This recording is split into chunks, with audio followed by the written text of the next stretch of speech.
Ici Guy Gendron, bienvenue à Tout le monde en parlait. Les experts prédisent depuis des années que le monde sera un jour frappé par une pandémie de grippe qui pourrait faire des millions de morts, comme la grippe espagnole du début du siècle dernier. En 2003, on a cru qu'on y était quand la ville de Toronto s'est retrouvée au cœur de la crise du SRAS, une forme de pneumonie jusque-là inconnue qui a fait des dizaines de morts. Médecins et infirmières rentraient travailler la peur au ventre, nous racontent Pascal Breniel et Catherine Brulot.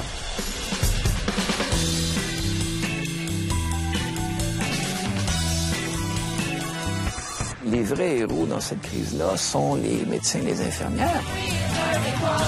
Moi, comme infirmière, j'y vais pour travailler et je veux être protégée.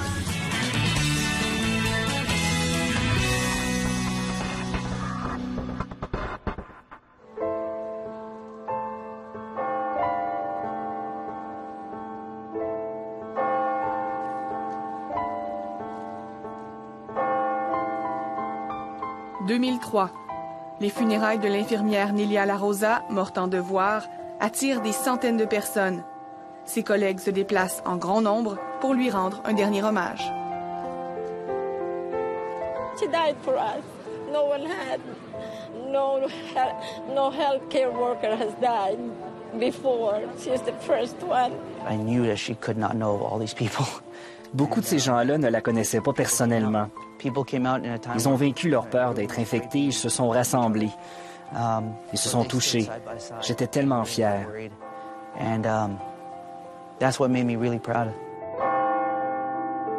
L'infirmière a contracté le SRAS, une pneumonie atypique qui frappe l'Ontario. Elle n'était jamais malade. Puis à un moment donné, elle est devenue si malade qu'elle a arrêté de travailler.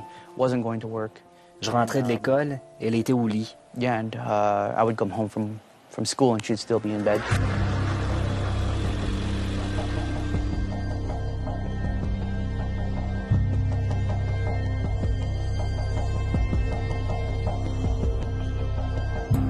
Dans la salle d'urgence, moi, je m'en souviens, il y avait un soir qu'on était occupés, on avait des patients partout. Et puis, je m'en souviens d'un de mes infirmières, et puis je le regardais, puis la sueur, il tombait sur le visage, puis il avait chaud, puis il était tout la face rouge. Je dis, tu te sens pas bien, hein? Il dit non, mais il dit, il faut travailler, il dit, on est trop occupés. Et puis c'est ce temps-là que je dis, non, il est temps d'arrêter là. Et puis vous allez voir le médecin dans la salle d'urgence. Et puis, moi, je le voyais sur sa face, il était apeuré. Et puis, moi, j'étais apeurée pour lui.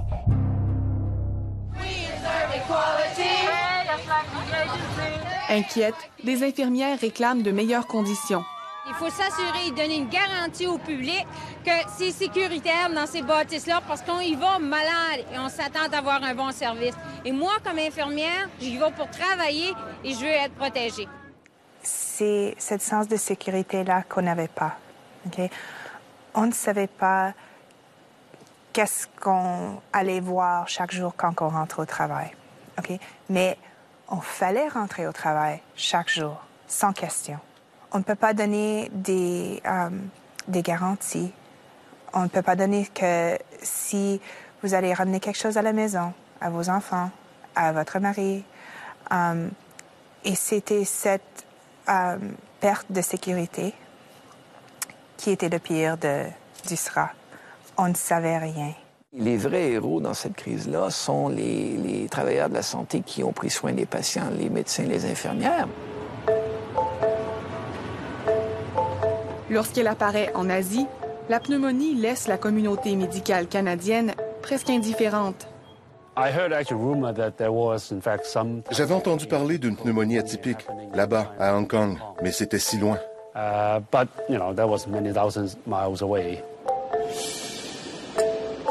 Mais le syndrome respiratoire aigu sévère, le SRAS, infecte des centaines de personnes en Ontario. Il y avait de nouveaux cas chaque jour. Hier, c'était 10 de plus, aujourd'hui 20, et demain, Dieu sait combien. Two individuals have passed away with SARS.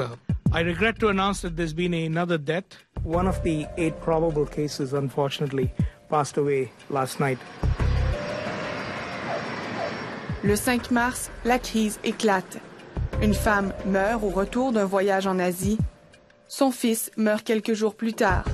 Ces infirmières font le lien entre cette pneumonie et celle qui sévit en Chine. Ça fait que c'est ce temps-là que les histoires vont commencer à se mettre ensemble. Et puis, on dit, OK, on a un problème ici. C'était vraiment, là, l'épisode classique de maladie émergente, d'une nouvelle maladie infectieuse qui se transmettait, auquel, premièrement, les gens n'avaient pas d'immunité et, deuxièmement, qu'on n'avait pas vu ailleurs. Le nouveau virus est vite identifié, mais le dépistage comporte des risques. Non seulement c'est un examen qui est beaucoup plus inconfortable, mais on s'est aperçu très rapidement dans la crise du SRAS que la procédure pour faire cet examen-là créait des aérosols qui comportaient un danger assez sérieux pour les médecins et infirmières qui faisaient cet examen-là. Et donc, cet examen a connu une nette baisse de popularité pour des raisons évidentes. Il n'y a pas de médicaments pour guérir la maladie. Il y avait un petit nombre de patients qui étaient extrêmement contagieux et qui ont en effet infecté beaucoup de gens, dont des travailleurs de la santé, infirmières ou médecins dans les milieux hospitaliers. Toutes les personnes qui auraient pu être exposées au virus doivent s'isoler. Les écoles ferment leurs portes. Les visiteurs d'un salon funéraire et les employés d'une usine sont mis en quarantaine. La poignée de main dans les églises est remplacée par un sourire. We will do whatever it takes to control and prevent the spread of this illness. La province décrète l'état d'urgence. C'était une situation dans le razor's edge et j'ai eu des conversations avec les experts de la santé publique et ils m'ont dit que peut-être les planifications marchent, mais peut-être non. Si le SRAS était dans la population générale, alors la guerre est perdue. Après la pause, les infirmières se retrouvent sur la ligne de front, mais aussi leurs familles. Elles doivent modifier leur comportement à l'hôpital. En dehors, on s'en méfie.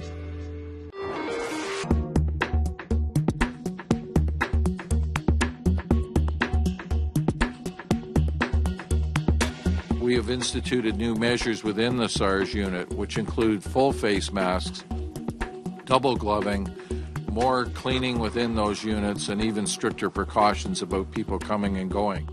Well, in fact, I guess I was one of the reasons why they did that. C'est parce que moi et des collègues avons attrapé le SRAS qu'ils ont émis ces directives plus strictes. We were doing the standard single glove, single gown and all that.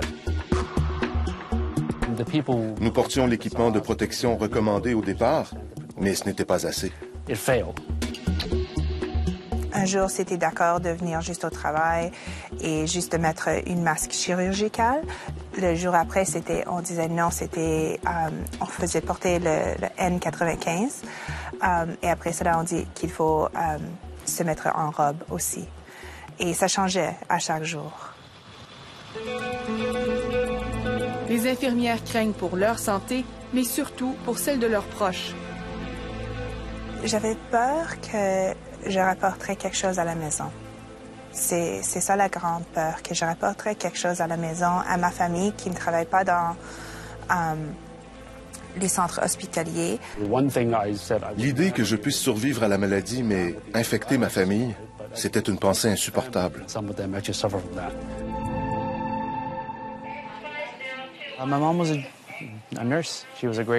Ma mère était une très bonne infirmière. Je me revois descendre l'escalier pour la serrer dans mes bras. Elle revenait du travail et m'a dit « Non, pas avant ma douche ». Elle prenait des précautions. Les infirmières prennent les bouchées doubles malgré le danger. C'était mon devoir, oui. C'est vrai, c'est mon devoir parce que je suis infirmière. C'est quelque chose qui est dans mon corps. Je suis infirmière. Et comme ça, même s'il y a ce danger-là, on s'en va au travail.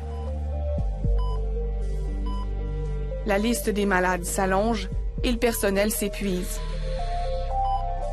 Il faut commencer à faire un plan. Et puis, la décision, c'était de fermer l'hôpital. On n'avait pas du staff, des infirmières essaient de prendre garde à tous les patients qui sont malades. Les hôpitaux ferment des services et annulent des interventions chirurgicales. Les visites sont interdites. Les patients se retrouvent seuls. Il est resté dans la chambre toute la journée longue avec la télévision, avec les médias et leur téléphone pour la famille. Parce que d'habitude, si je parle à quelqu'un, une patiente, je la touche à la main. Ça va bien aujourd'hui, mais j'ai pas pu faire cela. Et c'était tous parce que nous portons des gants. Les personnes veulent être touchées, veulent sentir le peau de quelqu'un d'autre, veulent sentir les mains. Moi, ça me faisait bien de la peine d'aller dans une chambre avec un masque. Tout ce que le patient pouvait voir, c'était tes yeux. Et tes mains, tu avais des gants. Et puis, moi, je m'assisais au bord de cette petite vieille. Elle n'avait pas conscience tout le temps. Et puis, elle s'ouvrait les yeux des temps, elle me regardait, puis ensuite, elle se fermait les yeux. Et puis, après que je la couchais pour la nuit, je sortais de la chambre, puis moi, je pleurais.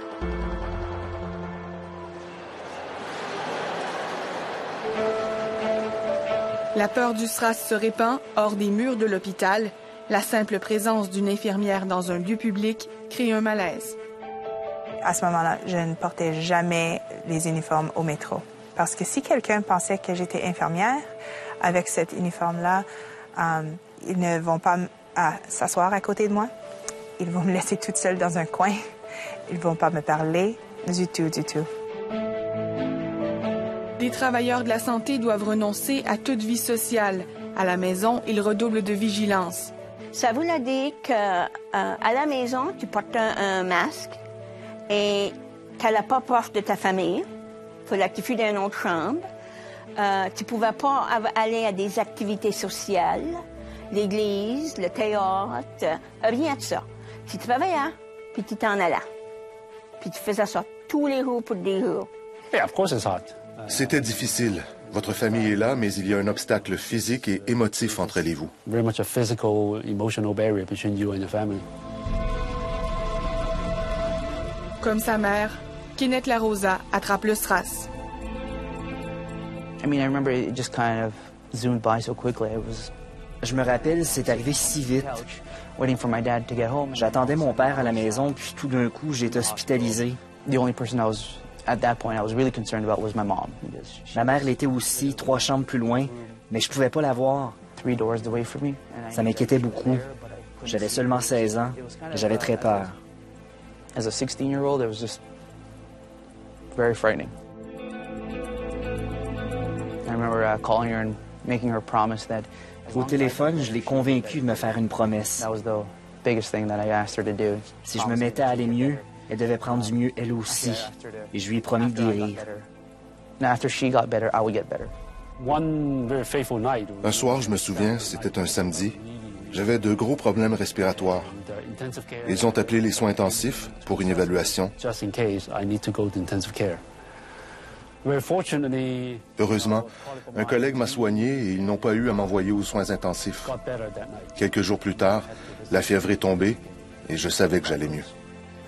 And then after a few days, I literally did turn the corner. The fever went away, and I knew then that I was getting better. L'état de santé de l'infirmière Nelia LaRosa se détériore. After I got home, je suis rentré à la maison parce que j'allais mieux. Quand j'allais la voir à l'hôpital, elle n'était pas consciente. Ça empirait. Un jour, ils nous ont dit qu'elle ne passerait pas la nuit. We were told that she probably wasn't going to last the night. Après la pause, la planète entière suit l'évolution de la pandémie. Bien malgré elle, la ville de Toronto se retrouve sur la liste noire des voyageurs.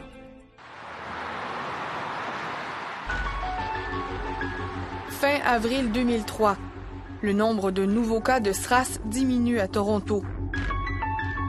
À la surprise de tous, l'Organisation mondiale de la santé déconseille aux voyageurs de visiter la métropole canadienne. For China, Beijing and Shaanxi province and Toronto in Canada. La décision choque les politiciens. The actions of the WHO are wrong and they're irresponsible.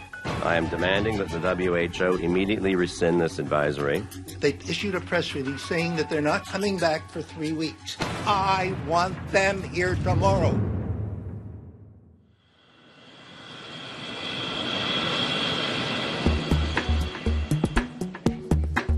Sous les pressions de l'Ontario, l'avertissement est retiré quelques jours plus tard.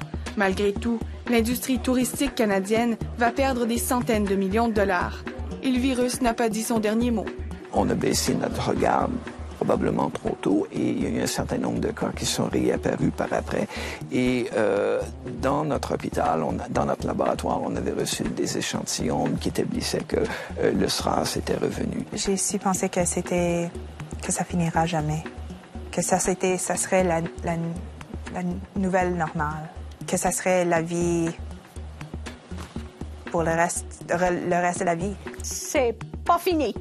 C'est tout ce que je dis. C'est pas fini. On a eu l'énergie de continuer. Et puis, la réponse à ça, c'est bien oui, on peut le faire. On l'a fait une fois, on va le faire une deuxième fois. A tremendous effort on the part of nurses and physicians and medical care staff. Great. Yeah. Pretty impressive.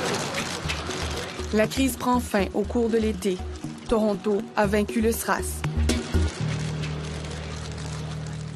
C'est un virus qu'on a réussi à faire disparaître de la carte dans le monde entier grâce au travail des travailleurs de la santé qui ont pris soin des patients. Alors, les infirmières, les médecins, les épidémiologistes, les méthodes de quarantaine et de contrôle des infections. C'est vraiment là ce qui a permis de mettre fin à la circulation de ce virus sur la place, dans la population humaine. En Ontario, 44 personnes succombent à la maladie, dont 2 infirmières et un médecin. À l'échelle mondiale, 800 morts. C'est le plus dur de ma carrière politique. Chaque matin, à 6 heures du matin, jusqu'à minuit, c'est seulement SRAS. C'est une situation très dure, mais pour moi, mais pour les médecins, pour les infirmières, c'est plus dur. Alors, ça c'est la vérité.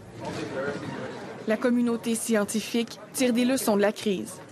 Il faut changer la culture des pays. Il faut que les pays comprennent qu'une maladie dans un des pays est une maladie qui concerne tout le monde.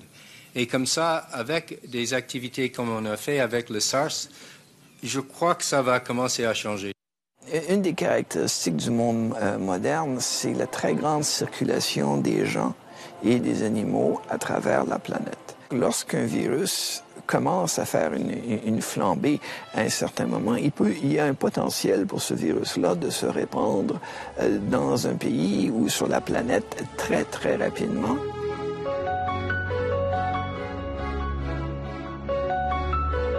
Je m'en souviens, c'était au moins 5 ans après SARS, il y avait eu un outbreak à un nursing home, qu'on avait eu 8 patients avec des problèmes de respirer et puis les fièvres.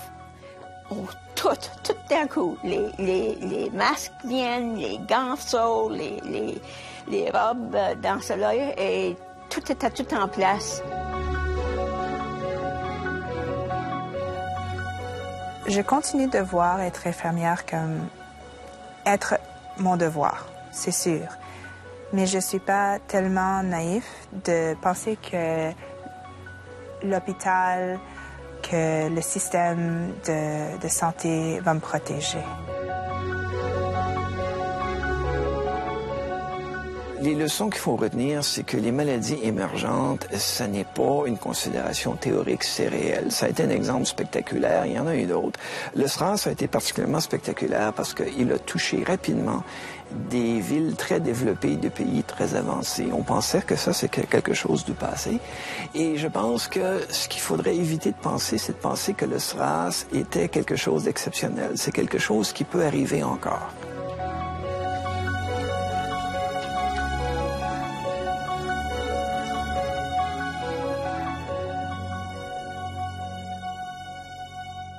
Le SRAS a été finalement enrayé dans le monde en mai 2004, après avoir frappé plus de 8000 personnes en 13 mois. La très grande majorité en Chine et à Hong Kong, son point d'origine. Le Canada arrive ensuite en tête des pays touchés.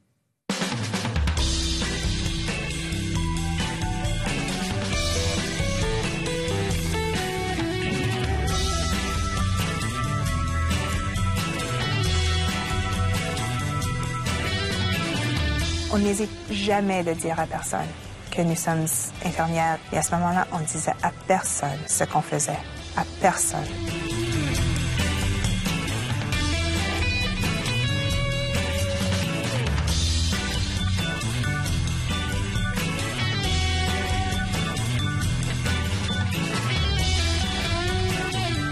Si ça arrive une deuxième fois maintenant, c'est notre faute, parce qu'on n'a pas fait le devoir qu'on aurait dû.